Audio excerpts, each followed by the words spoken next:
Olá, aqui é a professora Fernanda e hoje a nossa aula vai ser sobre eixos, tá? Da parte de elementos de máquinas aqui. Bem, né? Eixo é um elemento mecânico, né? Que ele serve para suportar outros elementos, tá? Como polias, engrenagens, rolamentos, etc. Tá? E aí a principal função do eixo é transmitir movimento, transmitir rotação. Tá? E aí junto com isso a gente transmite potência, transmite torque. Geralmente a gente tem duas nomenclaturas para eixos, tá? A gente pode chamar de eixo mesmo aqueles que trabalham de maneira fixa, tá? Ou seja, eles não são tracionados, né? Não tem um motor tocando diretamente, tá?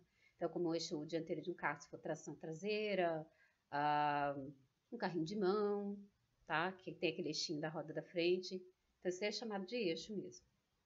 Agora, quando eles trabalham em movimento, ou seja, já são tracionados, são os eixos que a gente fala que são motores, tá? Aí esses são chamados de eixos Aivos. Bem, que eu vou mostrar para vocês, tá? Algumas coisas aqui são de norma, tá? Outras informações eu tirei daquele livro que eu já comentei na aula passada, tá? Do Elementos de Máquinas, do Sykes-Melkonian, tá? E aqui a gente vai mostrar algumas recomendações. Então, em geral, aqui para eixos que têm um diâmetro menor do que 150 milímetros, tá? É sugerido aqui nas normas trabalhar, né, com essas ligas de aço aqui, né? Esses aços carbono e essas ligas de aço aqui embaixo. Então, de cá está a nomenclatura da BNT e aqui à esquerda a nomenclatura da norma DIN.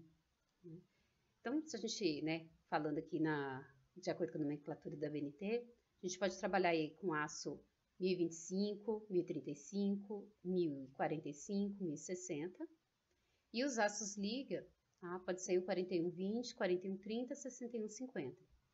Tá? O que a gente vai ter de diferença aqui? Tá? Tensão de escoamento, dureza, e aí o tipo, né, da liga, do aço, vai depender do tipo de esforço, da intensidade do esforço, vamos dizer assim, que o eixo tem que suportar.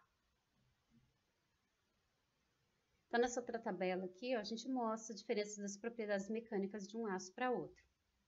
Aqui à esquerda está listado só né, a nomenclatura da norma DIN, mas é aquela mesma sequência que a gente viu. Tá? Esse aqui é o 1025, 1035, 1045, 1060. Então, de tensão de ruptura, né, a gente tem aqui os valores, né, 500, 600, 700 e 850 megapascal. Tensão de escoamento, tá, para cada aço. E a dureza Brime, tá, também para cada aço. Então, reparem que quanto maior a porcentagem de carbono, maior a dureza. Né? Também maior a tensão de escoamento. E aqui para os aços liga. Tá? Então, a gente tem tensão de escoamento altas aqui. Tá? Dureza brilho aqui, né, um valor um pouco menor. Então, como eu comentei, o material depende do tipo de carga que o eixo vai ter que suportar. Tá? E a escolha aqui da propriedade depende do projeto. Tá? Mas a gente sempre, né, a maioria dos projetos a gente toma como parâmetro de projeto a tensão de escoamento. Então, ela fica como uma informação para calcular a tensão admissível, que seria o meu limite de carga para o meu material. Então, a gente sempre busca esses valores aqui, que é tudo tabelado, como a gente já sabe, para poder dar sequência no dimensionamento. Bem, então, né, quando a gente trabalha, por exemplo, com 1035, tá, em geral, é indicado por norma, sugerido, trabalhar aqui com tensão, né, de flexão admissível entre 40 e 50 megapascal. Então, aqui ele já dá sugestão direta da admissível, eu não preciso determinar a fator de segurança para depois dividir a tensão de escoamento por ele para achar a admissível. E aqui para tensão de torção de 30 a 50 megapascal. Agora, se forem, né, outros aços, aí a gente pode trabalhar com essas sugestões de fator de segurança, tá? Para flexão entre 5 e 7, para torção entre 6 e 9. Aí sim eu vou ter que pegar a tensão de escoamento e dividir por esse fator para achar admissível. Bem, os eixos eles podem ser construídos, tá, por diversos processos mecânicos diferentes. Posso fazer torneando barras, tá? Se eu tiver eixos ali de até 60 milímetros de diâmetro, pode ser trefilado, tá? De 60 a 150 ele pode ser também laminado, tá? Eixos acima de 150 milímetros de diâmetro são forjados. Posso fazer por fundição também, tá? posso fazer por extrusão, tá? O tipo de processo vai depender mesmo do diâmetro, né? E também das características que eu preciso obter no final, tá? Em termos de dureza, resistência ao desgaste, etc.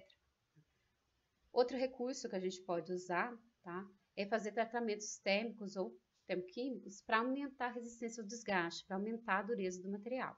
Tá? Posso fazer só superficial, para aumentar só a dureza superficial, né? Ou fazer, né, o tratamento térmico nele todo, mas em geral faz o superficial, porque ele precisa manter uma certa dutilidade para conseguir absorver pequenos impactos.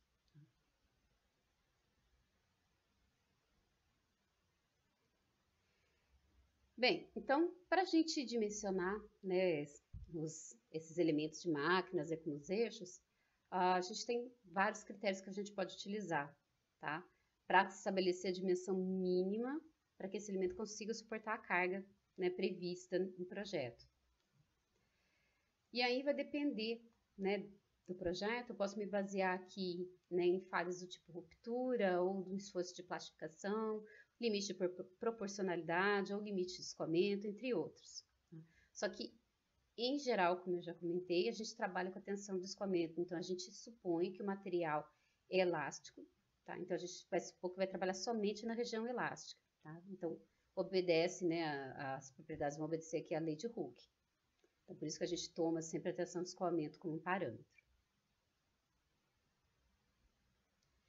Bem, então nos eixos de transmissão, os eixos árvores, a gente tem dois tipos de cargas que ele está submetido. Pode ser uma, né, por vez ou ambas, mas em geral são ambas, porque quando a gente tem a montagem, por exemplo, de engrenagens, tá, eu vou ter essas duas cargas trabalhando ao mesmo tempo. Tá? Esses dois esforços, aliás, trabalhando ao mesmo tempo. Mas eu posso ter situações em que o meu eixo sofre somente de torção, tá, por causa do torque transmitido. Pode sofrer apenas flexão, tá? Por causa de cargas transversais. E os dois ao mesmo tempo, que é o que é mais comum, tá? Ele sofre flexão e torção ao mesmo tempo. Por causa, né, principalmente, que geralmente quando eu estou transmitindo potência, transmitindo movimento, eu vou ter outros elementos envolvidos ali, né? Como parte de engrenagens, polias e correias, coroa e corrente, tá? E entre outros. E aí, então, para a gente fazer o dimensionamento do eixo, tá? As equações aqui são baseadas na teoria de Vigas de resistência dos materiais. Então, tem que dar uma lembradinha de resistência dos materiais aqui, tá? Então, como que a gente vai fazer? Como que a gente começa aqui para dimensionar eixo? Primeiro, a gente precisa determinar esses esforços envolvidos. Geralmente, no sistema mecânico, a gente conhece a potência que vai ser transmitida, né? A rotação, que é meu equipamento de acionamento trabalha, um motor elétrico ou outro. Então, a partir disso, a gente tem que determinar torque, né, que vai chegar no eixo árvore, e as forças tangencial e radial. Então, a gente, como já tinha visto na revisão, tá, o torque a gente calcula diretamente pela potência e rotação. E, caso a gente precise, a gente consegue determinar também a velocidade tangencial, trabalhando com a rotação e o diâmetro. Vocês podem ver que as fórmulas estão adaptadas aqui para diâmetro, porque a especificação de eixo é por diâmetro. Então, para a gente calcular a força tangencial, como a gente já viu, eu vou fazer o torque, duas vezes o torque dividido pelo diâmetro. Lembra que esse 2 surge porque a fórmula original é torque pelo raio. Mas como a gente sempre especifica, né, o eixo, a engrenagem pelo diâmetro, a gente substitui raio por diâmetro dividido por 2. Então, por isso que aparece esse 2 aqui em cima. Ou, se eu conhecer essa informação, eu posso calcular direto a força tangencial pela potência dividido pela velocidade tangencial. Lembrar aqui que eu tenho que colocar as informações tudo no sistema internacional. Não posso colocar uma unidade diferente do que exige esse sistema, porque senão vai sair errado a conta.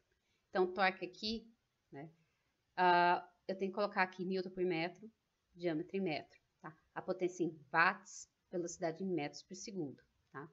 Aqui eu entro com a rotação em RPM, porque o fator de conversão para radianos por segundo já está aqui, ó, que é o π sobre 30. Essa é uma fórmula adaptada, vamos dizer assim, para a gente poder trabalhar em RPM ao invés de radianos por segundo. Tá? Aqui é a mesma coisa. Ah, só lembrando aqui. Então, como a gente tinha visto na aula de engrenagens, tá? Porque eu vou pegar o exemplo aqui para mostrar para vocês o dimensionamento de engrenagens. O cálculo para correia e polia é um pouco diferente, na parte de obter os esforços. Então, lembra que quando a gente tem esse acionamento, né, a gente vai ter duas forças surgindo aqui. Uma força radial, né, no sentido aqui do centro do pinhão, e a força tangencial, tá? E é bem aqui nesse ponto, né, onde eu tenho o contato entre os dentes da engrenagem. E aí, em consequência, né, fazendo a soma vetorial, a gente tem uma força resultante aqui. E ela é sempre na direção do ângulo de pressão. Então, essas forças que a gente vai determinar aqui são exatamente essas que estão atuando na engrenagem durante a transmissão. Tá? A gente vai precisar achar a radial e a tangencial. Bem, o que acontece se a gente olhar as direções das forças? A gente vai ter dois planos aqui em que as forças estão atuando, tá? A gente tem um plano vertical, que é a direção em que a força radial atua, e um plano horizontal, que é a direção que a força tangencial atua. Então, o que acontece? A gente vai obter essas forças e depois a gente vai calcular o momento em cada plano, tá? A gente vai precisar achar o momento máximo em cada plano aqui. Vocês vão ver que depois, né, no exemplo eu vou explicar melhor, quando a gente está trabalhando só com um par de engrenagens, tem como deixar mais simples esse cálculo. Mas se na minha transmissão, né, no eixo eu tiver mais um par de engrenagens montadas, aí não, eu tenho que fazer dessa maneira aqui para achar, né, o momento fletor máximo atuando nesse eixo. Então, o que a gente vai fazer, né? Primeiro passo, calculei a força tangencial a partir do torque. E depois, como a gente viu, em engrenagens, a gente obtém a força radial, que é só fazer a tangencial vezes tangente do ângulo de pressão. E a força resultante, né? Lembra que é um triângulo retângulo que é formado. Então, vai ser a raiz da soma do quadrado dos catetos, né? Então, o quadrado da tangencial mais o quadrado da radial. Feito isso, aí a gente vai trabalhar naqueles dois planos, tá? Porque aqui a gente tem que lembrar um pouquinho de resistência, né? No exemplo, eu vou fazer passo a passo, vai ficar melhor de visualizar, tá? Mas aqui a gente vai ter que fazer esse cálculo de carga, tá? Porque a gente vai ter que encontrar as reações nos apoios do eixo, tá? E calcular o momento máximo nesse plano. Então, por exemplo, a gente pode começar pelo plano vertical, que é onde a força radial atua, tá? E aí o que vai acontecer? Né? Ela está aqui sempre apontando para cima, né? Porque nesse exemplo que a gente está trabalhando, né? E aí eu vou ter duas reações, mesmo sentido de direção contrária, tá? E aí a gente tem aqui a distância da onde essa força, ou seja, da onde a engrenagem está montada no eixo, né? A distância dela para os elementos de apoio aqui.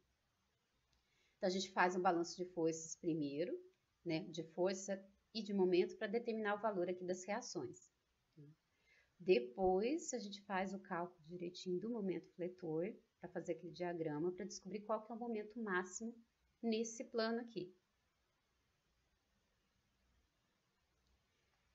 Feito isso, a gente vai para o plano horizontal, que é a direção em que a força tangencial atua, tá?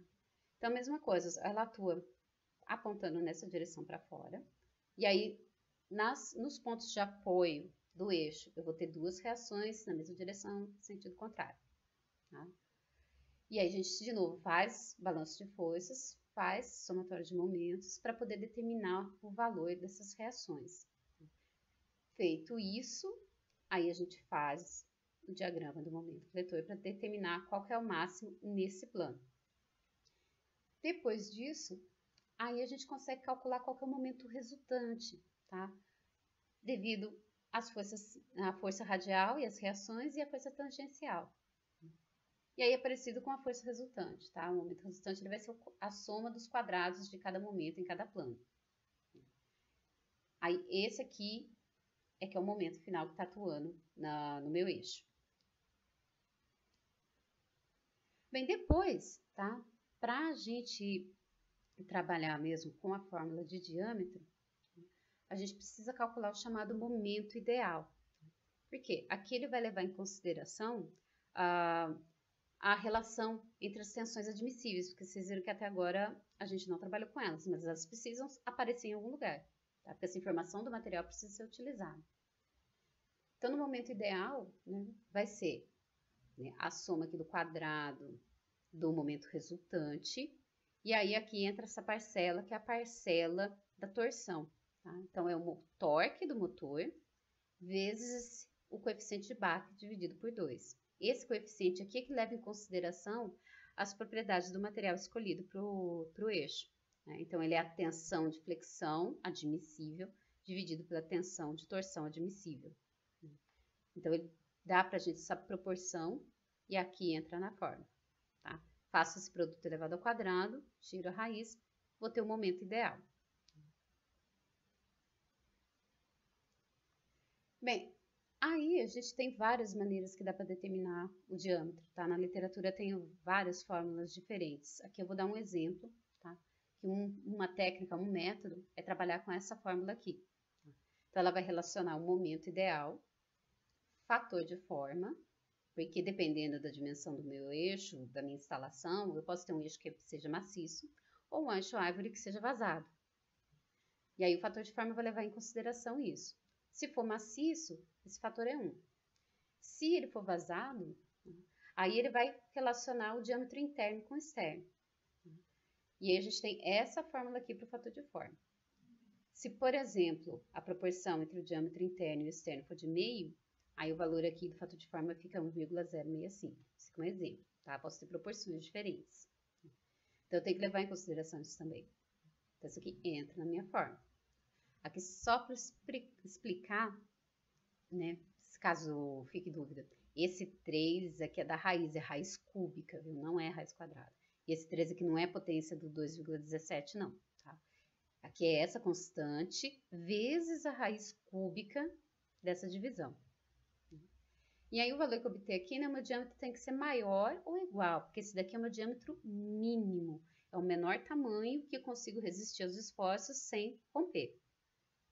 Se eu trabalhar com valores maiores, estou a favor da segurança. Tá? Lembrar também que eu não posso exagerar nisso aqui, né? Eu não posso escolher um diâmetro muito maior, porque aí está super dimensionado. Eu estou com um material com uma certa resistência, um eixo com uma resistência muito além do que eu preciso. Tá? Então, eu acabo encarecendo a instalação, tá? Sem necessidade. Então, a gente escolhe valores próximos do calculado para não ficar super dimensionado. Alguém pode perguntar também, nossa, mas não é bom ter uma folguinha caso tenha alguma variação de força? Isso daí já está incluído quando eu pego a tensão de escoamento e divido pelo fator de segurança. E obtenho aquele chamado valor de tensão admissível. Bem, e aí no final a gente vai ter um exemplo resolvido, tá? Então, vocês acessem depois o vídeo do exemplo resolvido que eu vou fazer, porque aí eu vou explicar bem passo a passo como é que a gente faz esse dimensionamento. Essas equações que eu mostrei aqui, elas só se aplicam para engrenagens cilíndricas de dentes retos. Tá? Porque se for, por exemplo, a engrenagem de dentes silicoidais, aí tem que entrar o ângulo de torção dos dentes e aí as equações mudam um pouco. Tá? Então, fica um pouquinho diferente. E aí, o que vai ter no nosso exemplo aqui, só para comentar? Né? Então, a gente tem esse sistema mecânico, aqui, esse sistema de transmissão. Então, eu tenho esse eixo árvore, né, que está aqui, né, acoplado ao motor elétrico, que tem potência de 3 kW e rotação de 1.730 RPM. Né? Para fazer a transmissão para o eixo seguinte, né, eu tenho aqui um par de engrenagens. E o meu eixo aqui, ó, ele está apoiado dos dois lados. Então, aqui eu tenho a medida da distância entre os apoios do ponto que eu montei a engrenagem. Tá? Essa aqui é uma informação importante para a gente calcular o momento. Bem, a gente vai usar o aço 1035, tá? Para fabricar esse eixo, vamos dizer assim. As informações das engrenagens que a gente tem do pinhão e da coroa, né? Pinhão 25 dentes, coroa 64, o ângulo de pressão 20 graus, o módulo de 2 milímetros. O aço 1035 lembra que a gente já tem uma faixa de valores recomendado da tensão admissível direta. Tá? Lembra que a de flexão pode ser entre 40 e 50, tá? Então, aqui foi escolhido 50, tá? E a de torção também entre 40 e 50. Então, nesse exemplo, a gente vai trabalhar com a de flexão 50 megapascal e de torção 40 megapascal, tá? E a gente vai desprezar possíveis perdas nessa transmissão. A gente vai admitir que eu estou transmitindo 100% dessa potência. E aqui, como o exercício não fala nada, né, a gente vai considerar esse eixo maciço. E aí, a gente faz todo aquele cálculo que eu já mostrei, né, que eu fui comentando com vocês com as fórmulas, para a gente poder determinar o diâmetro mínimo. Então, vejam o vídeo do exemplo, tá? Qualquer dúvida pode me perguntar aqui nos comentários do vídeo ou mandar mensagem lá no site da disciplina. E vejo vocês em breve, então, no próximo vídeo.